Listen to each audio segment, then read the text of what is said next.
Hello ಮಕ್ಕಳೇ, ನಾನು ನಿಮ್ಮ ಲೋಕೇಶ್, ಭೌತಶಾಸ್ತ್ರ ಉಪನ್ಯಾಸಕ, ಫಿಸಿಕ್ಸ್ ಫ್ಯಾಕಲ್ಟಿ. ಕಳೆದು ಹೋದ ಸಮಯ, ಕಳೆದುಕೊಂಡ ಅವಕಾಶಗಳು ಮತ್ತೆ ಮರಳಿ ಬಾರವು. ಸೊ ಇಂದಿನ ಕಠಿಣ ಪರಿಶ್ರಮವೇ ನಾಳಿನ ಉಜ್ವಲ ಭವಿಷ್ಯ. ಸೊ ಈ ಒಂದು ಸಣ್ಣ ಮಾತು ನಿಮ್ಮಲ್ಲಿ ಅಳವಡಿಸ್ಕೊಳ್ಳೋ ಮುಖಾಂತರ ನಿಮ್ಮ ಅಭ್ಯಾಸವನ್ನು ಮತ್ತಷ್ಟುಗೊಳಿಸಿ. ಸೊ ಯಾವುದೇ ಒಂದು ಕನಸುಗಳು ಕಾಣ್ಕೊತಿದ್ರೆ ಸೊ ಅದನ್ನು ನನಸಾಗಿರಿಸಲು ಪ್ರಯತ್ನ ಮಾಡಿ. ಸೊ ಇವತ್ತಿನ ಸೆಷನಲ್ಲಿ ಪಾಸಿಂಗ್ ಪ್ಯಾಕೇಜ್ ಅಂದರೆ ನಿಮಗೆ ಇವಾಗ ಹತ್ರ ಇರೋದು ಕ್ವಾರ್ಟರ್ಲಿ ಎಕ್ಸಾಮ್. ಸೆಕೆಂಡ್ PU ಅವ್ರಿಗೆ ಇದು ಒಂದು ಸ್ಟಾರ್ಟಿಂಗ್ ಫಸ್ಟ್ ಎಕ್ಸಾಮ್ ಅಂತಲೇ ಅಂದ್ಕೊಳ್ಳಿ. ಇದು ನಿಮ್ಮ ಸೆಕೆಂಡ್ ಇಯರ್ನಲ್ಲಿ ಫಸ್ಟ್ ಎಕ್ಸಾಮ್. ಸೊ ಇದು ಮಿನಿಮಮ್ ಇಷ್ಟು ಅಂತ ಓದಲೇಬೇಕಾಗಿರುತ್ತೆ. First starting step by step ಹೋಗೋಣ. ಓದೇ ಇಲ್ಲ, ಏನಾದರೂ ಓದಬೇಕಾ, ಏನಾದರೂ ಟ್ರೈ ಮಾಡಬೇಕಂದ್ರೆ ಇವತ್ತಿನ ಕ್ಲಾಸಲ್ಲಿ ಇಂಪಾರ್ಟೆಂಟ್ ಡೆರಿವೇಷನ್ಸ್ನ ಹೇಳ್ತೀನಿ. ಅದನ್ನು ನೀವು ಅಭ್ಯಾಸ ಮಾಡಲೇಬೇಕಾಗುತ್ತೆ. ಆಲ್ರೆಡಿ ನಮ್ಮಲ್ಲಿರೋ ಮ್ಯಾರಥಾನ್ ಸೆಷನ್ಸ್ ಆಗಿರ್ಬೋದು, ಒನ್ ಶಾಟ್ ವೀಡಿಯೋಸ್ ಆಗಿರ್ಬೋದು, ಅದನ್ನು ನೋಡಿ ಅಭ್ಯಾಸ ಮಾಡ್ಕೊಳ್ಳಿ. ಏನೇನು ಮಿನಿಮಮ್ ಓದಲೇಬೇಕು ಅಂತ ಈ ಸೆಷನಲ್ಲಿ ತಿಳಿಸ್ತೀನಿ, ಅದನ್ನು ಖಂಡಿತ ಅಳವಡಿಸ್ಕೊಳ್ಳಿ. ತುಂಬಾ ಇಂಪಾರ್ಟೆಂಟ್ ಆಗಿರುತ್ತೆ. ಅಟ್ಲೀಸ್ಟ್ ಮಿನಿಮಮ್ ಪಾಸಿಂಗ್ ಅಂತ ಆಗೋದನ್ನು ಇವತ್ತೇ ಮಿನಿಮಮ್ ಪಾಸಿಂದ ಸ್ಟೆಪ್ ಬೈ ಸ್ಟೆಪ್ ಸ್ಕೋರಿಂಗ್ ಮಾಡೋದು ಹೆಂಗೆ, ಫೈನಲಿ ಪ್ರಾಬ್ಲಮ್ ಸಾಲ್ವ್ ಮಾಡೋದು. ಇಲ್ಲಿ ಎರಡು ವಿಧ ಇರುತ್ತೆ. ಏನೂ ಓದಿಲ್ಲ ಅಂದರೆ ಸ್ಟಾರ್ಟಿಂಗ್ ಬೇಸಿಂದನೇ ಈ ರೀತಿ ಸ್ಟಾರ್ಟ್ ಮಾಡೋದು, ಲಾಸ್ಟಲ್ಲಿ at least minimum next step problem solve ಮಾಡೋದು. ಅಥವಾ full out of out score ಮಾಡಬೇಕು ಅಂದರೆ ಸ್ಟಾರ್ಟಿಂಗಿಂದನೇ ಕಾನ್ಸೆಪ್ಟ್ಸ್ ವೈಸು ತಿಳ್ಕೊಳ್ಳೋ ಮುಖಾಂತರ ಪ್ರಾಬ್ಲಮ್ ಸಾಲ್ವ್ ಮಾಡಿರಬೇಕು. ಅದೇ ನಾನು ಯೂಶ್ವಲಿ ಸೆಕೆಂಡ್ ಮಂತ್ಗೆ ಸಪೋರ್ಟ್ ಮಾಡ್ತಿರ್ತೀನಿ. ಫಸ್ಟ್ ಒಂದು ತುಂಬ ಸಪೋರ್ಟ್ ಮಾಡ್ತೀನಿ ಅಲ್ಲೂ, ಯಾಕಂದರೆ ಬೇರೆ ಬೇರೆ ಕಾರಣಾಂತರಗಳಿಂದ ಓದಿರೋದಿಲ್ಲ. ಎಕ್ಸಾಮ್ ಟೈಮಿಗೆ ಅದು ಇಂಪಾರ್ಟೆಂಟೇ. ಆವಾಗ ಯಾರು ಸಿಕ್ಕರೋ ಅವರು ದೇವರೇ ಅಂದ್ಬಿಡ್ತಾರೆ, ಅದು ಬೆಟರೇ. ಓಕೆ, ಈ ಎಲ್ಲ ಥಿಂಗ್ಸ್ನು ನಮ್ಮಲ್ಲಿ ಆಲ್ರೆಡಿ ವಿಜೇತ KCT 360 ಇಂಟಿಗ್ರೇಟೆಡ್ ಕ್ಲಾಸಸ್ ನಡೀತಿದೆ. 360 ಅಂದರೆ ಲ್ಯಾಂಗ್ವೇಜಸ್ ಕೂಡ ಇನ್ಕ್ಲೂಡ್ ಆಗಿದೆ. Already languages teachers already reveal ಆಗಿರೋದು ಗೊತ್ತಿದೆ. ಸೊ ಇದು ಯಾವುದೇ ಟೈಮಲ್ಲಿ ನಿಮಗೆ ಅಭ್ಯಾಸ ಮಾಡೋದಕ್ಕೆ ಕಷ್ಟ ಆಗ್ತಿದೆ ಅಂದಾಗ ಸೊ ನಾವಿದ್ದೀವಿ ಅನ್ನೋದನ್ನು ಮರಿಬೇಡಿ. ಸೊ ವಿಜೇತ ಸೆಕೆಂಡ್ ಇಯರ್ ಅವ್ರಿಗೆ ಕೋರ್ಸ್ ನಡೀತಿದೆ. ನಿಮಗೆ ಯಾವುದೇ ಮೊಮೆಂಟಲ್ಲಿ ಬೈ ಮಾಡಬೇಕು, ಪರ್ಚೇಸ್ ಮಾಡಬೇಕು, ನಾನು ಇನ್ನೂ ಚೆನ್ನಾಗಿ ಓದಬೇಕು, ಮಾರ್ಕ್ಸ್ ಗಳಿಸ್ಬೇಕು, ಸೊ ಇದು ಮೈಂಡಲ್ಲಿ ಬಂದಾಗ ನಮ್ಮನ್ನು ಮರಿಬೇಡಿ. ಈ ವಾಟ್ಸಪ್ ನಂಬರ್ ಕಾಣಿಸ್ತಿದೆಯಲ್ಲ, ಜಸ್ಟ್ ವಿಜೇತ KCT 360 ಅಂತ ಕಳಿಸಿದ್ರೆ ನಮ್ಮ ಟೀಮ್ ನಿಮ್ಮ ಜೊತೆ ಕೋಆರ್ಡಿನೇಟ್ ಆಗಿಬಿಟ್ಟು ಈ ಬ್ಯಾಚ್ ಬಗ್ಗೆ ಎಲ್ಲ ತಿಳಿಸಿ. ಆಲ್ರೆಡಿ ಕ್ಲಾಸಸ್ ಮುಗ್ದಿರೋದು ಭಯ ಬೀಳೋ ಅವಶ್ಯಕತೆ ಇಲ್ಲ, ಅದರ ರೆಕಾರ್ಡಿಂಗ್ ಸಿಕ್ಕೇ ಸಿಗುತ್ತೆ. ಸೊ ಇಲ್ಲಿ ಕಾಣಿಸಿರೋ faculties Varsha ma'am, Prajwal sir, Karthik sir, ನಾನು, ಜೊತೆಯಲ್ಲಿ ಶ್ವೇತಾ ಮ್ಯಾಮು, ಪ್ರವೀಣ್ ಸರು, ಇವರೆಲ್ಲನೂ ಕ್ಲಾಸಸ್ ಆಲ್ರೆಡಿ ಮಾಡ್ತಿರೋದು. ಕೆಲವ್ರು ಗೊತ್ತಿದೆ, ಕೆಲವ್ರು ಗೊತ್ತಿಲ್ಲದೆ ಇರೋರು ತಿಳ್ಕೊಳ್ಳಿ, ಬೈ ಮಾಡಿ, ನಿಮ್ಮ ಎಕ್ಸಾಮ್ನು ಚೆನ್ನಾಗಿ ಮಾಡಿ ಅಂತ ಹೇಳ್ತಾ ಶುರು ಮಾಡೋಣ. ಏನೇನು ಓದಬೇಕು ಅಂತ ಈ ಸಲ ನೋಡಿ. Derive an expression for electric field due to an electric dipole at a point on the axial line. ನೋಡಿ ಮಕ್ಕಳೇ, ಈ ಡೆರಿವೇಷನ್ನ ಡಿಫ್ರೆಂಟ್ ಫಾರ್ಮಲ್ಲಿ ಕೇಳೋ ಚಾನ್ಸಸ್ ಇದೆ. ಬಟ್ ನಾನು ಹೇಳ್ತೀನಿ axial line on the Axis. ಈ ಆಕ್ಸಿಸ್ ಅನ್ನೋದೇನಾದರೂ ಇತ್ತು ಅಂದರೆ ಸೊ ನೀವು ಕೋಆರ್ಡಿನೇಟ್ ಮಾಡಬೇಕಾಗಿರೋದೇ ಡೈಪೋಲ್ ಎಲೆಕ್ಟ್ರಿಕ್ ಡೈಪೋಲ್ ಏನಿದೆ ಆ ಡೈಪೋಲ್ ಕನ್ಸಿಡರ್ ಮಾಡಿ on the Axis. So this a derivation. ಈ ಚಾಪ್ಟರ್ನಲ್ಲಿ ನಿಮ್ಗೆ ಆಲ್ರೆಡಿ ಗೊತ್ತು 5 ಡಿರೈವೇಷನ್ಸ್ ಇದೆ. 4 ಡಿರೈವೇಷನ್ಸು ಮೇಜರ್ ಡಿರೈವೇಷನ್ಸು, ಇನ್ನೆರಡು ಚಿಕ್ಕವಿದ್ದಾವೆ, 4 ಅಂದ್ಕೊಳ್ಳೋಣ. ನೆಕ್ಸ್ಟ್ ಚಾಪ್ಟ್ರಲ್ಲಿ 2 to 3 ಡಿರೈವೇಷನ್ಸ್ ಮೇಜರ್ಲಿ 5 ಮಾರ್ಕ್ಸ್ ಇದ್ದಾವೆ. ಇಷ್ಟರಲ್ಲಿ ಒಂದು ಡಿರೈವೇಷನ್ ಖಂಡಿತ, ಅಂದರೆ 5 ಮಾರ್ಕ್ಸ್ ಕ್ವಶನ್ಸಲ್ಲಿ ಒಂದು ಡಿರೈವೇಷನ್ನು ಒಂದು ಕ್ವಶನ್ ಕೇಳಿದ್ರೆ ಇಷ್ಟರಲ್ಲಿ ಕೇಳ್ತಾರೆ. ಫಸ್ಟ್ ಅದನ್ನು 5 ಮಾರ್ಕ್ಸ್ ತೊಗೊಂಬಿಡೋ ಥರ ಓದಬೇಕು. ಇನ್ನೊಂದು ಫಿಸಿಕ್ಸ್ನಲ್ಲಿ ಇಷ್ಟರಲ್ಲಿ ಇದು ಅಂತ ಇರುತ್ತೆ, ಇದರಲ್ಲಿ ಕೇಳ್ತಾರೆ, ಇದನ್ನೇ ಕೇಳ್ತಾರೆ ಅಂತಿರೋದಿಲ್ಲ. ಇದನ್ನೇ ಕೇಳ್ತಾರೆ ಅಂದರೆ ಎಡುತ್ತೀರಾ, ನಿಮ್ಮ ಬಾವಿ ನೀವೇ ತೋಡ್ಕೊಂಡಂಗೆ ಹಂಗಾಗ್ತದೆ, ಬೇಡ.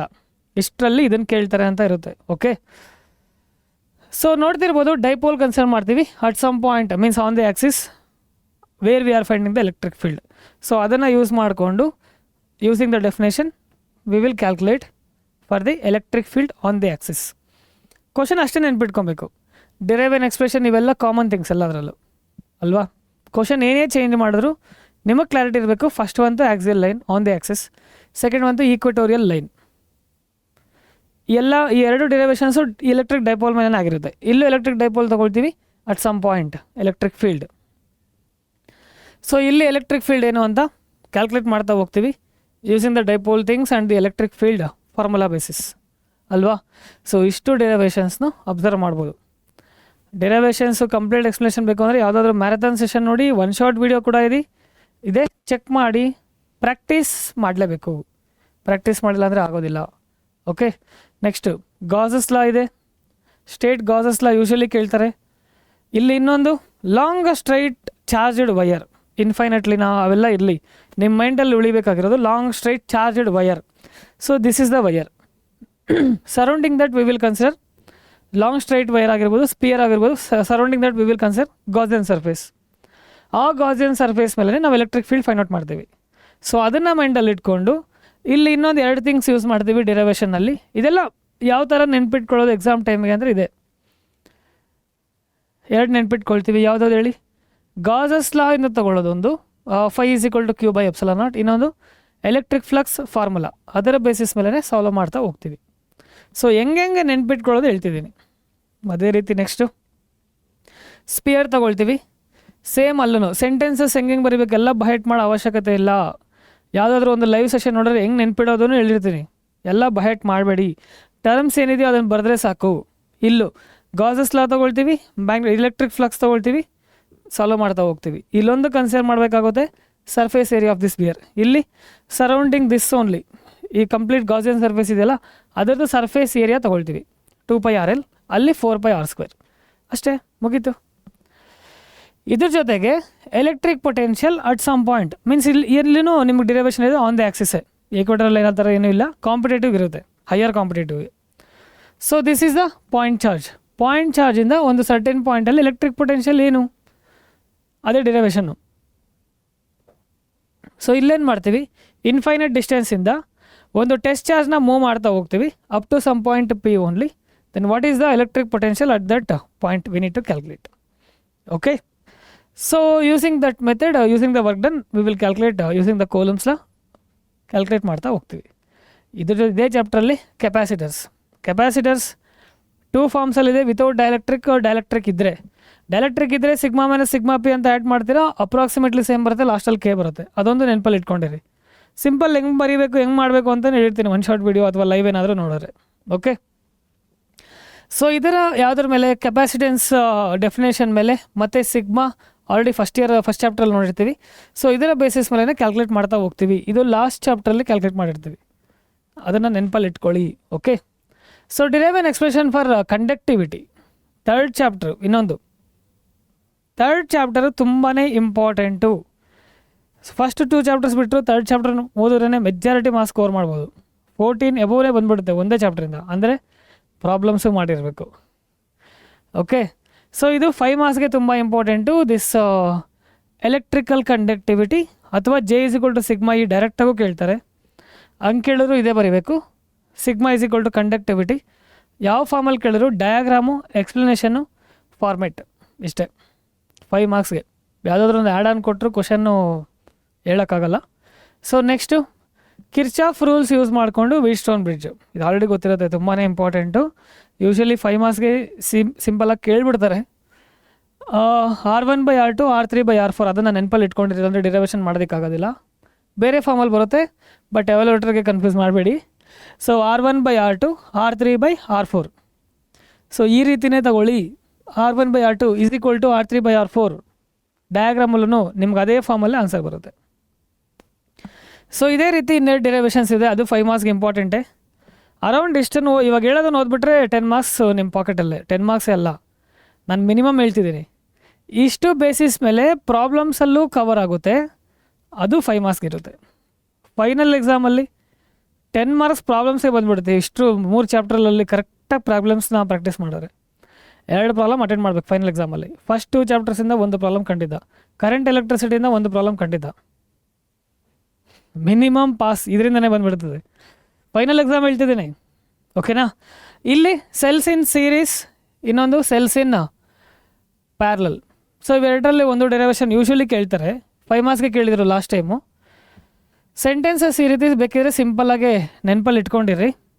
E1 E2 ಅಂದರೆ ಏನು, R1 R2 ಅಂದರೆ ಏನು, I ಅಂದರೆ ಏನು, ಇದನ್ನು ಸಿಂಪಲ್ಲಾಗೆ ಬರೀರಿ. ಸೊ ನೆಕ್ಸ್ಟ್ ಸೆಲ್ಸ್ ಸೀರೀಸ್ ಅಂದರೆ ಪಕ್ಕದಲ್ಲಿ ಇಲ್ಲಿ ಸೆಲ್ಸ್ ತೊಗೊಳ್ತಿರೋದು ಪಾಸಿಟಿವಿಂದನೇ ಕರೆಂಟ್ ಹೋಗುತ್ತೆ, ಅದು ನೆನಪಲ್ಲಿ ಇಟ್ಕೊಂಡಿರಿ. ಓಕೆ, ಸೊ ಅದೇ ರೀತಿ ಸೆಲ್ಸ್ ನೋಡ್ತಿರ್ಬೋದು, ಪಾಸಿಟಿವಿಂದನೇ ಬರ್ತಿದೆ I1 I2 and outside I only, ಅದನ್ನು ನೆನಪಲ್ಲಿ ಇಟ್ಕೊಂಡಿರಿ. ಎರಡರಲ್ಲಿ ಕಾಮನ್ ಇನ್ನೊಂದು ನೆನಪಿಟ್ಕೊಳ್ಬೇಕು, ಏನು ಡಿವೈಡ್ ಆಗ್ತಿದೆ ಇಲ್ಲಿ ವೋಲ್ಟೇಜ್ ಕಾಮನ್ ಆಗಿರುತ್ತೆ. ಕರೆಂಟ್ ಡಿವೈಡ್ ಆಗುತ್ತಾ, ಕರೆಂಟ್ ಈಕ್ವೇಷನ್ನೇ ತೊಗೊಂಡು ಸಾಲ್ವ್ ಮಾಡ್ತಾ ಹೋಗ್ತೀವಿ. ಕರೆಂಟ್ ಈಕ್ವೇಷನ್ನೇ ತೊಗೊಂಡು ಕರೆಂಟ್ನು ಈಕ್ವೇಷನ್ಗೆ ಫಾರ್ಮಿಗೆ ಕನ್ವರ್ಟ್ ಮಾಡಿ ಸಾಲ್ವ್ ಮಾಡ್ತಾ ಹೋಗಬೇಕು. ನಾನು ಲೈವ್ ನೋಡಿದರೆ ಯೂಶ್ವಲಿ ಅದನ್ನೇ ಹೇಳ್ತಿರ್ತೀನಿ. ಇಲ್ಲೇನು ಡಿವೈಡ್ ಆಗುತ್ತೆ? Voltage, potential difference. So potential ಡಿಫ್ರೆನ್ಸ್ಗೆ ಈಕ್ವೇಷನ್ ತೊಗೊಂಡು ಸಾಲ್ವ್ ಮಾಡ್ತಾ ಹೋಗಬೇಕು. ಹೆಂಗೆ ಸರ್ ನೆನ್ಪಿಡೋದು ಎಕ್ಸಾಮ್ ಟೈಮ್ಗೆ ಅಂದರೆ ಹಿಂಗೆ ಓಕೆನಾ? ಮತ್ತು ಈ ಕಂಪ್ಲೀಟ್ ಸೆಷನ್ದು PDF ಬೇಕು ಅಂದರೆ ಕಮೆಂಟ್ ಬಾಕ್ಸಲ್ಲಿ PDF ಅಂತ ಮೆನ್ಷನ್ ಮಾಡೋದನ್ನು ಬರಿಬೇಡಿ, ನಾವು ನಿಮಗೆ ಕಳಿಸ್ಕೊಡ್ತೀವಿ PDFನ. Okay. Magnetic field on the axis of a circular current loop, consider a conducting element DL of the loop. So ಈ ರೀತಿ ಸರ್ಕ್ಯುಲರ್ ಕರೆಂಟ್ ಲೂಪ್ಗೆ ಈ ಡಿರೈವೇಷನ್ ಹೇಳ್ಕೊಟ್ಟಿರ್ತೀವಿ. ಸರ್ಕ್ಯುಲರ್ ರಿಂಗ್ಗೆ ಈ ಫಾರ್ಮಲ್ಲಿರೋದು. ಸೊ ರಿಂಗು ನಾರ್ಮಲಿ ಸರ್ಕ್ಯುಲರ್ ರಿಂಗ್ಗೆ ಕರೆಂಟ್ ಪಾಸ್ ಆಗ್ತಿದ್ರೆ ಅಟ್ ಸರ್ಟೆನ್ ಪಾಯಿಂಟಲ್ಲಿ magnetic field ಎಷ್ಟು ಅಂತ. ಇಲ್ಲಿ ಬಯೋಟ್-ಸವರ್ಟ್ಸ್ ಲಾನು 2 ಮಾರ್ಕ್ಸಲ್ಲಿ ಕೇಳಬಹುದು. ಸೊ ಅದನ್ನು ಯೂಸ್ ಮಾಡಿಕೊಂಡೆ ಸ್ಟೆಪ್ ಬೈ ಸ್ಟೆಪ್ ಸಾಲ್ವ್ ಮಾಡ್ತಾ ಹೋಗ್ತೀವಿ. ಲಾಸ್ಟಲ್ಲಿ ಇನ್ನೊಂದು ನೋಡ್ಬೋದು, ಅಟ್ ದಿ ಸೆಂಟರ್ ಅಂದಾಗ ಇಷ್ಟೇ. ಇಲ್ಲಿವರೆಗೂ ನಿಮ್ಮ ಸಿಲೆಬಸ್ಸಲ್ಲಿರೋದು, ಇಲ್ಲಿವರೆಗೂ ಈ ಕಾನ್ಸೆಪ್ಟ್ವರೆಗೂ, ಇಲ್ಲಿವರೆಗೂ ಅಂದರೆ ಈ ಸೆಷನಲ್ಲಿ ಇಲ್ಲಿವರೆಗೂ ಅಲ್ಲ, ಈ ಕಾನ್ಸೆಪ್ಟ್ವರೆಗೂ ನಿಮ್ಮ ಸಿಲೆಬಸ್ಸಲ್ಲಿರೋದು ಇಷ್ಟನ್ನು 5 ಮಾರ್ಕ್ಸು ಡಿರೈವೇಷನ್ಸು ಮತ್ತು ಕೆಲವು ಪ್ರಾಬ್ಲಮ್ಸಲ್ಲೂ ಕವರ್ ಆಗೋಗುತ್ತೆ. ಕೆಲವೊಂದು 2 ಮಾರ್ಕ್ಸ್ 3 ಮಾರ್ಕ್ಸ್ ನೋಡ್ತಾ ಹೋಗೋಣ. ಮ್ಯಾಗ್ನೆಟಿಕ್ ಫೋರ್ಸಲ್ಲಿ ಕೇಳ್ತಾರೆ. ಮ್ಯಾಗ್ನೆಟಿಕ್ ಫೋರ್ಸಲ್ಲಿ ಈ ಈಕ್ವೇಷನ್ನು ಯಾವಾಗ ಮಿನಿಮಮ್ಮು ಮ್ಯಾಕ್ಸಿಮಮ್ ಅಂತ 2 ಮಾರ್ಕ್ಸಲ್ಲಿ ಕೇಳೋ ಚಾನ್ಸಸ್ ಇರುತ್ತೆ. ನೆಕ್ಸ್ಟು ಲೊರೆಂಟ್ಸ್ ಫೋರ್ಸು ಯಾವುದಾದ್ರೂ ಒಂದು ಆ್ಯಡ್ ಮಾಡಿ 5 ಮಾರ್ಕ್ಸು ಕೇಳೋ ಚಾನ್ಸಸ್ಸು ಬರ್ಬೋದು ಇದರಲ್ಲಿ. ಬಟ್ ಇದನ್ನು 2 ಮಾರ್ಕ್ಸಲ್ಲೂ ಕೇಳ್ತಾರೆ. ಯೂಶ್ವಲಿ ಲೊರೆಂಟ್ಸ್ ಫೋರ್ಸ್ ಕೇಳ್ತಾರೆ. ಇಲ್ಲಿವರೆಗೂ ಡಿರೈವೇಷನ್ಸ್ ನೋಡಿದ್ರಲ್ಲ ಮುಂಚೆವರೆಗೂ, ಅಲ್ಲಿವರೆಗೂ minimum 10 marks, minimum 10. Problems attend ಮಾಡಿದ್ರೆ 15 ಆಗೋಗುತ್ತೆ. ಪ್ರಾಬ್ಲಮ್ಸು ನಾನು ಅಷ್ಟು ಎಕ್ಸ್ಪೆಕ್ಟ್ ಮಾಡೋದಿಲ್ಲ, ಕೆಲವರೆಲ್ಲ ಸಫರ್ ಆಗ್ತಿರ್ತೀರ ಅದಕ್ಕೆ ಅಂತಲೇ. ಬಟ್ ಲೊರೆಂಟ್ಸ್ ಫೋರ್ಸು ಪ್ರೀವಿಯಸ್ಲಿ ಡಿಸ್ಕಸ್ ಮಾಡಿರೋದು ಮಿನಿಮಮ್ ಮ್ಯಾಕ್ಸಿಮಮ್ಮು. ಮತ್ತು ಕರೆಂಟ್ ಕ್ಯಾರಿಯಿಂಗ್ ಕಂಡಕ್ಟರ್, ಇಲ್ಲಿ ಮ್ಯಾಗ್ನೆಟಿಕ್ ಫೀಲ್ಡ್ ನೋಡ್ಬೋದು, ಒಂದು long conductor current carrying conductor ಅಲ್ಲಿ ಪ್ಲೇಸ್ ಮಾಡಿದಾಗ F = ಬಿಲ್ ಸೈನ್ ಥೀಟಾ. ಕೆಲವು ಸಲ ಇದನ್ನೇ ಕೇಳ್ಬೋದು, ಮಿನಿಮಮ್ ಯಾವಾಗ ಮ್ಯಾಕ್ಸಿಮಮ್ ಯಾವಾಗ, ಎರಡರಲ್ಲೊಂದು ಕೇಳ್ತಾರೆ. So bill sine theta. And this is the one more, may be 3 ಮಾರ್ಕ್ಸಲ್ಲೇ ಕೇಳ್ಬೋದು. ಬಟ್ ಆ್ಯಡ್ ಮಾಡಿ ಇನ್ನೊಂದು ಏನಾದರೂ ಆ್ಯಡ್ ಮಾಡಿ A+B ಮೀನ್ಸ್ AB ಅಂತ ಆ್ಯಡ್ ಮಾಡಿ ಕೇಳಲ್ಲ ಅಂತಿಲ್ಲ, 5 ಮಾರ್ಕ್ಸು ಕೇಳ್ಬೋದು. ಇದು radius of the circular path of the charged particle in a magnetic field. ಅಂದರೆ ಆ ಥರ ಇರುತ್ತೆ. ಒಂದು ಚಾರ್ಜೆಡ್ ಪಾರ್ಟಿಕಲ್ನ ಮ್ಯಾಗ್ನೆಟಿಕ್ ಫೀಲ್ಡಲ್ಲಿ ಇಟ್ಟಾಗ, ಮ್ಯಾಗ್ನೆಟಿಕ್ ಫೀಲ್ಡಲ್ಲಿ ಹಾಕಿದಾಗ ಅದು ಸರ್ಕ್ಯುಲರ್ ಪಾತ್, ಅದರ ರೇಡಿಯಸ್ ಕಂಡುಹಿಡಿಯಿರಿ ಅಂತ ನೋಡಿರ್ತೀರ. ಸೊ ಅದು ಈ ಫಾರ್ಮಲ್ಲಿ ಡೆರಿವೇಷನ್ ಬರುತ್ತೆ, ಈ ರೀತಿ ಡೆರಿವೇಷನ್ ಇರುತ್ತೆ. ಓಕೆ. ಇದು ಕಂಪ್ಲೀಟ್ PDF ಬೇಕು ಅಂದರೆ ಏನು ಮಾಡಬೇಕು? ಕಮೆಂಟಲ್ಲಿ ಮೆನ್ಷನ್ ಮಾಡಬೇಕು. ವಿಡಿಯೋ ಹೋಗ್ತಿರ್ಬೇಕಾದ್ರಲ್ಲ, ವಿಡಿಯೋ ರಿಲೀಸ್ ಆದಮೇಲೆ ಕಮೆಂಟ್ ಅಂತ ಇರುತ್ತಲ್ವ, ಅಲ್ಲಿ ಮೆನ್ಷನ್ ಮಾಡಬೇಕು. So magnetic field due to a current element Biot Savart law. Sometimes usually they will ask this one. Biot Savart law 2 ಮಾರ್ಕ್ಸಲ್ಲಿ ಅಥವಾ 3 ಮಾರ್ಕ್ಸಲ್ಲಿ ಕೇಳಿದ್ರೆ ಕಂಪ್ಲೀಟ್ಲಿ ಈಚ್ ಆ್ಯಂಡ್ ಎವ್ರಿ ಟರ್ಮ್ನೇ ನೀವು ಎಕ್ಸ್ಪ್ಲೈನ್ ಮಾಡಬೇಕು. ಎಕ್ಸ್ಪ್ಲೈನ್ ಮಾಡಿಲ್ಲ, ಬರ್ದಿಲ್ಲ ಅಂದರೆ ಕೊಡೋದಿಲ್ಲ. ನಾವು ಸ್ಟೇಟ್ ಆ್ಯಂಡ್ ಎಕ್ಸ್ಪ್ಲೇನ್ ಅಂತ ಕೇಳಿದ್ರೆ ಫಾರ್ಮುಲಾ ಬರೆದಿಟ್ರೆ ಕೊಡೋಕ್ಕಾಗಲ್ಲ ಅಲ್ವಾ. Basic properties of electric charge ಇದರಲ್ಲಿ ನಿಮಗೆ ಗೊತ್ತಿರುತ್ತೆ. ಒಂದು ಸಲ ಏನು ಮಾಡಿದ್ರೆ ಈ 3 ಸ್ಟೆಪ್ಸ್ ಬರೋದ್ರೆ ಸಾಕು 3 ಮಾರ್ಕ್ಸು, ಆ ಥರನೂ ಕೇಳಿದರು. ನಿಮ್ಮ ಸೀನಿಯರ್ಸ್ ಇರ್ಬೋದು ಅಂದ್ಕೊಳ್ಳಿ. ಕೂಲಮ್ಸ್ ಲಾ 2 ಮಾರ್ಕ್ಸ್ಗೆ ಅಥವಾ 3 ಮಾರ್ಕ್ಸ್ಗೆ ಸ್ಟೇಟ್ ಆ್ಯಂಡ್ ಎಕ್ಸ್ಪ್ಲೇನ್ ಅಂತ ಕೇಳಿದಾಗ 3 ಮಾರ್ಕ್ಸ್ಗೆ ವೆರಿ ವೆರಿ ವೆರಿ ಇಂಪಾರ್ಟೆಂಟ್. ಬೆಜ್ಜಾನ್ಸಲ್ಲ ಹೇಳ್ಕೊಟ್ಟಿದ್ದೀನಿ, ಅಲ್ಲಿ ನೋಡಿ. ಬಟ್ ಇದನ್ನು ಕವರ್ ಮಾಡಬೇಕು ಅಂತ ನೆನ್ಪಿಟ್ಕೊಳ್ಳಿ. ಓಕೆ. ಎಕ್ಸ್ಪ್ಲನೇಷನ್ ಬೇಕಾದ್ರೆ ಎಷ್ಟನ್ನು ಗೊತ್ತಿರೋ ಥಿಂಗ್ಸ್ ಎಲ್ಲ ಬರೀರಿ ಎಕ್ಸ್ಪ್ಲನೇಷನ್ ಕೇಳಿದಾಗ. ಇನ್ನೊಂದು ಡಯಾಗ್ರಾಮ್ ಇರುತ್ತಲ್ವ, ಡಯಾಗ್ರಾಮ್ನ ಎಕ್ಸ್ಪ್ಲೇನ್ ಮಾಡಿದ್ರೆ ಮುಗೀತು. 2 ಚಾರ್ಜಸ್ ಬರೆದು ಸರ್ಟೆನ್ ಡಿಸ್ಟೆನ್ಸ್ R ಅಂತ ಅದನ್ನು ಬರೆದೇ ಸಾಕು. ಇಲ್ಲಿ ವೆಕ್ಟರ್ ಫಾರ್ಮ್ ಇದು ಬೇಕಾದರೂ ಬರೀರಿ ಅಥವಾ ಇದನ್ನು ಬೇಕಾದರೂ ಬರೀರಿ. ವೆಕ್ಟರ್ ಫಾರ್ಮ್ ಯೂಶ್ವಲಿ ಕೇಳ್ತಾರೆ. ಇನ್ನು ಈ ಕಂಪ್ಲೀಟ್ ಪೇಪರಲ್ಲಿ ಒಂದು ಡಯಾಗ್ರಾಮ್ ಯೂಶ್ವಲಿ ಕೇಳ್ತಾರೆ, ಆ ಡಯಾಗ್ರಾಮ್ ಏನೇನು ಅಂತ. So this is the +Q and this the -Q. ಅದು >0, ಇದು <0 ಹಂಗೂ ಕೇಳ್ತಾರೆ. Q >0, right the electric field lines. Okay. Electric field lines 3 ಮಾರ್ಕ್ಸಲ್ಲಿ ಕೇಳೋ ಚಾನ್ಸಸ್ ಇರುತ್ತೆ. ಅದೇ ರೀತಿ ಡಯಾಗ್ರಾಮ್ಸ್ ಇಲ್ಲೂ ನೋಡ್ತಿರ್ಬೋದು. ಪಾಸಿಟಿವ್ ಚಾರ್ಜಸ್ ಕೊಟ್ಟಾಗ, ಡೈಪೋಲ್ ಕೊಟ್ಟಾಗ electric field lines diagrams. Electric flux minimum ಯಾವಾಗ ಮ್ಯಾಕ್ಸಿಮಮ್ ಯಾವಾಗ ಕೇಳೋ ಚಾನ್ಸಸ್ ಇರುತ್ತೆ. ಇದು ಗಮನ ಕೊಟ್ಟಿರಿ. ಇಲ್ಲೊಂದು ಡಯಾಗ್ರಾಮ್ಸ್ ಇದೆ, ಪಾಸಿಟಿವ್ ಚಾರ್ಜ್ ಆಲ್ರೆಡಿ ನೋಡಿರಿ. ಇದು ಈಕ್ವಿ ಪೊಟೆನ್ಷಿಯಲ್ ಸರ್ಫೇಸ್. ಒಂದು ಪಾಸಿಟಿವ್ ಚಾರ್ಜ್ಗೆ ಸರ್ಕಲ್ಸ್ ತಗೊಂಡು, ಕಾನ್ಸೆಂಟ್ರಿಕ್ ಸರ್ಕಲ್ಸ್, ಅಲ್ಲೆಲ್ಲ ಈಕ್ವಿ ಪೊಟೆನ್ಷಿಯಲ್ ಸೇಮ್ ಇರುತ್ತೆ ಅಂತ. ಈಕ್ವಿ ಪೊಟೆನ್ಷಿಯಲ್ಗೆ for the positive charge right the equipotential surface diagram. So next electric field lines. ಈ ಪ್ಲೇನಲ್ಲಿ ಎಲೆಕ್ಟ್ರಿಕ್ ಫೀಲ್ಡ್ ಸ್ಟ್ರೆಂತು ಅಥವಾ ಪೊಟೆನ್ಷಿಯಲ್ ಸೇಮ್ ಇರುತ್ತೆ ಅಂತಲೇ ಅಂದ್ಕೊಳ್ಳೋಣ. ಸೊ ಪಾಸಿಟಿವ್ ನೆಗೆಟಿವ್ ಡೈಪೋಲಲ್ಲಿ these are the equipotential. So ಇಲ್ಲಿ 2 ಪಾಸಿಟಿವ್ ಚಾರ್ಜಸ್ ಇದ್ದಾಗ ಪ್ರಾಪರ್ಟೀಸ್ ಆಫ್ ಈಕ್ವಿಪೊಟೆನ್ಷಿಯಲ್ ತುಂಬ ರೇರ್, ಬಟ್ ಕೇಳ್ತಾರೆ, ಇಂಪಾರ್ಟೆಂಟೇ. Relation between field and potential. So ಇದರ ಬೇಸಿಸ್ ಮೇಲೆ ಈ ಕ್ವೆಶನ್ನು 3 ಮಾರ್ಕ್ಸಲ್ಲಿ ಕೇಳಿದ್ದಾರೆ. ಓಕೆನಾ, ಇಷ್ಟನ್ನು ಓದ್ತಿದ್ರೆ ಇದು ಟಾರ್ಕ್ ಯೂಸ್ ಮಾಡಿಕೊಂಡು ಪೊಟೆನ್ಷಿಯಲ್ ಎನರ್ಜಿ 3 ಮಾರ್ಕ್ಸ್ಗೆ. ಇಷ್ಟನ್ನು ಓದಿದ್ರೆ ಮಿನಿಮಮ್ ಅಲ್ಲ ಮ್ಯಾಕ್ಸಿಮಮ್ 30 ಮಾರ್ಕ್ಸ್ ಸ್ಕೋರ್ ಮಾಡ್ಬೋದು. ಬಟ್ MCQs ಫಿಲಿಂದಲೆನ್ಸ್ ಬರೋದಕ್ಕೆ ಅದನ್ನು ಕನ್ಸಿಡರ್ ಮಾಡೋದಕ್ಕಾಗೋದಿಲ್ಲ. ಸೊ ಇಷ್ಟನ್ನು ಓದಿ ಮೈನ್ ಎಕ್ಸಾಮ್ ಬೇಸ್ಮೆಂಟ್ಗೆ ಕ್ರಿಯೇಟ್ ಆಗ್ಬಿಡುತ್ತೆ. ಮೈನ್ ಎಕ್ಸಾಮ್ಗೆ ಹೇಳ್ತಾ ಇದ್ದೀನಿ. ಇವಾಗ ನೆಗ್ಲೆಕ್ಟ್ ಮಾಡಿದ್ರೆ ಮಿಡ್ ಟರ್ಮ್ಗೆ ಜಾಸ್ತಿ ಆಗುತ್ತೆ. ಮಿಡ್ ಟರ್ಮ್ ಜಾಸ್ತಿ ಆದರೆ ನೆಕ್ಸ್ಟ್ ಕ್ವಾರ್ಟರ್ಲಿ ನೆಕ್ಸ್ಟ್ ಫೈನಲ್ ಎಕ್ಸಾಮ್ಗೆ ಬರ್ಡನ್ ಆಗುತ್ತೆ. ಆ ರಿಸ್ಕ್ನ ಮಾಡಬೇಡಿ. ಓಕೆ, ಸೊ ಕರೆಕ್ಟಾಗಿ ಕಲ್ತ್ಕೊಳ್ಳಿ. ಇದು potential energy minus P vector dot E vector and this the scalar product. Okay, so finally ಇನ್ನೊಂದು 2 ಡಿರೈವೇಷನ್ಸ್ ಇದೆ. ಕೆಪಾಸಿಟರ್ಸ್ ಇನ್ ಸೀರೀಸ್ ಪ್ಯಾರಲಲ್ 2 ಮಾರ್ಕ್ಸಲ್ಲಿ ಅಥವಾ 3 ಮಾರ್ಕ್ಸಲ್ಲಿ ಕೇಳ್ತಾರೆ, ಯೂಶ್ವಲಿ 3 ಮಾರ್ಕ್ಸಲ್ಲಿ. ಡಯಾಗ್ರಾಮ್ ಎಕ್ಸ್ಪ್ಲನೇಷನ್ ಥಿಂಗ್ಸ್ ಎಲ್ಲ ಬರ್ಕೊಂಡು ಹೋಗೋದು. ಇಲ್ಲೂ ಅಷ್ಟೇ, ಸೀರೀಸಲ್ಲಿ ಏನು ಡಿವೈಡ್ ಆಗುತ್ತೆ? ವೋಲ್ಟೇಜು. ಪ್ಯಾರಲಲ್ಲಿ ಏನು ಡಿವೈಡ್ ಆಗುತ್ತೆ? ಚಾರ್ಜಸ್ಸು. ಅಲ್ಲಿ current is nothing but charges only, because I is equal to Q/T. ಅದನ್ನು ರೆಫರೆನ್ಸಾಗಿ ಇಟ್ಕೊಬೋದು. ಓಮ್ಸ್ ಲಾ ಓದಲೇಬೇಕು ಬಿಡಿ, ಇದು ಆಪ್ಷನ್ ಇಲ್ಲ, SLC ಅಲ್ಲೇ ಓದಾಕಿದ್ದೀರಾ. ಇಲ್ಲಿ ಏನು ಕೇಳ್ತಾರೆ? Factors on which resistance depends. It depends on the length, it depends on the area, like that. Next, drift velocity ಮೇಲೆ derivation ಕೇಳಿದ್ರೆ 3 ಮಾರ್ಕ್ಸಲ್ಲಿ ಕೇಳಬಹುದು. VD is equal to E/m × τ. Sir ಇಷ್ಟೊಂದೆಲ್ಲ ಹೇಳ್ತಾ ಇದ್ದೀರಾ, ಬರೀ ಪಾಸಿಂಗ್ ಏನೋ ಅಂತ. ಹೌದು, ಇಷ್ಟರಲ್ಲಿ ಇದನ್ನು ಕೇಳ್ತಾರೆ ಅಂತಿರುತ್ತೆ ಹೊತ್ತು, ಇದನ್ನೇ ಕೇಳ್ತಾರೆ ಅಂತಿರೋದಿಲ್ಲ. ಅಲ್ಲಿಗೆ ಬಿಡಬೇಡಿ, ಇಷ್ಟರಲ್ಲಿ ಇದನ್ನೆಲ್ಲ ಕೇಳಿದ್ದಾರೆ ಅಂತ ಹೇಳ್ತೀವಿ. ಓಕೆನಾ. ಸಮ್ಟೈಮ್ಸ್ ರೇರ್ಲಿ 2 ಮಾರ್ಕ್ಸಲ್ಲಿ relation between current and drift velocity 2 ಮಾರ್ಕ್ಸ್ಗೆ ಏನಾದರೂ ಕೇಳಿದರೆ ಈ ಟರ್ಮ್ಸ್ನ ಎಕ್ಸ್ಪ್ಲೈನ್ ಮಾಡಬೇಕು. ಅಂದರೆ number of electrons per unit volume, E charge of an electron, A is the area of cross section, VD is the drift velocity, I is the current. ಬರಿಬೇಕು ಅದನ್ನು. ಅವ್ರು ಒಂದು ವೇಳೆ ಮೆನ್ಷನ್ ಮಾಡಿಲ್ಲ ಅಂದರೂ ಬರೆದ್ಬಿಡಿ, ರಿಸ್ಕ್ ತೊಗೊಳಕ್ಕೆ ಹೋಗಬೇಡಿ. Okay, mobility here only you can consider magnitude of drift velocity to electric field, that is the mobility. So conductivity already ಹೇಳಿದೆ. Sigma. Limitations of Ohm's law 3 points ನೆನಪಿಟ್ಕೊಂಡಿರಿ. ಯೂಶ್ವಲಿ ಇದನ್ನು ಕೇಳಿದ್ದಾರೆ ಲಿಮಿಟೇಷನ್ಸು. ಲಾಸ್ಟ್ ಇಯರ್ ನಿಮ್ಮ ಸೀನಿಯರ್ಸ್ಗೆ ಈ ಫಿಗರ್ನ ಕೇಳಿದರು, ನಾನು ಮ್ಯಾರಥಾನಲ್ಲಿ use ಮಾಡಿದ್ದೆ, ಬಂದಿತ್ತು, ಅದಕ್ಕೆ ಹೇಳ್ತಿದ್ದೀನಿ. ಈ ಫಿಗರಲ್ಲೂ ಒಂದು ಯೂಶ್ವಲಿ ಕೇಳ್ತಾರೆ, ಇಲ್ಲಿ ಕೇಳಿಲ್ಲ ಅಂದರೆ ಫೈನಲ್ ಎಕ್ಸಾಮಲ್ಲಿ ಆದರೆ ಎಕ್ಸ್ಪೆಕ್ಟ್ ಮಾಡ್ಬೋದು. ಓಕೆನಾ ಮಕ್ಕಳೇ, ಮತ್ತೆ ಹೇಳ್ತಾ ಇದ್ದೀನಿ, ಯಾವುದೇ ಮೂಮೆಂಟಲ್ಲಿ ನಿಮ್ಮ ಕಲಿಕೆಗೆ ತೊಂದರೆ ಆಗ್ತಿದೆ, ಎಕ್ಸಾಮ್ ಏನಾದರೂ ಫಿಯರ್ ಬಂತು ಅಂದರೆ ನಾವಿದ್ದೀವಿ ಅಂತ ಮರಿಬೇಡಿ.